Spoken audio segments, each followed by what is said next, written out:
As part of the contest for Book 2, Merlin Shadow, I will be reading a snippet of the book today. It is, again, Book 2 of the Merlin Spiral trilogy by Robert Treskilliard. Hope you enjoy.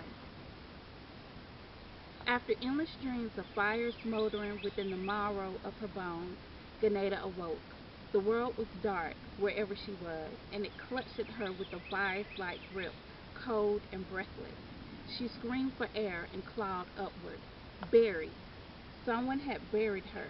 She fought, lifting her tired knees and kicking down, ever downward, until her head rose up to freedom.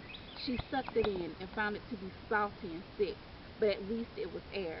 A dead face leaned toward her. She screamed, for she knew where she was now, the Druid pit. Pushing away from the dead man and his thin, ruddy beard, she found the wall of the pit and grabbed upward. Anything, anything. She kicked herself sideways, and there her hand found a root. She pulled herself up, but halfway out it snapped. She fell back. There were more roots. She grabbed one and pulled, then another, and tugged upward.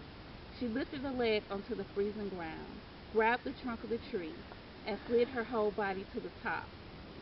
Her shoes had been lost in the muck, but she didn't care. She sat up, and the stink from the pit and from her own clothes stung her nose. Taking handfuls of snow, she rubbed her clothes with it to wipe off the grime. Then she remembered the giant wolf.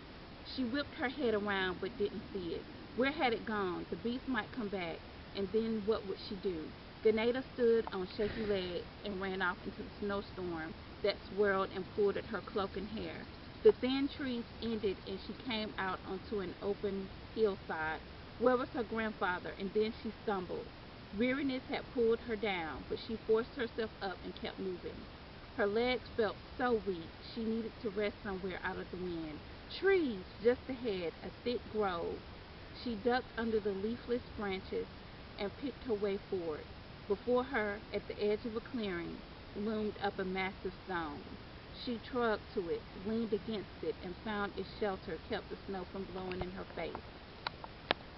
She slumped down, determined to rest for a while. She laid her head down and covered herself with her cloak. She would get up soon, she told herself. Darkness and sleep embraced her, and she embraced them back. I just read a snippet from Merlin Shadow, Book 2 of the Merlin Spiral trilogy. Sorry.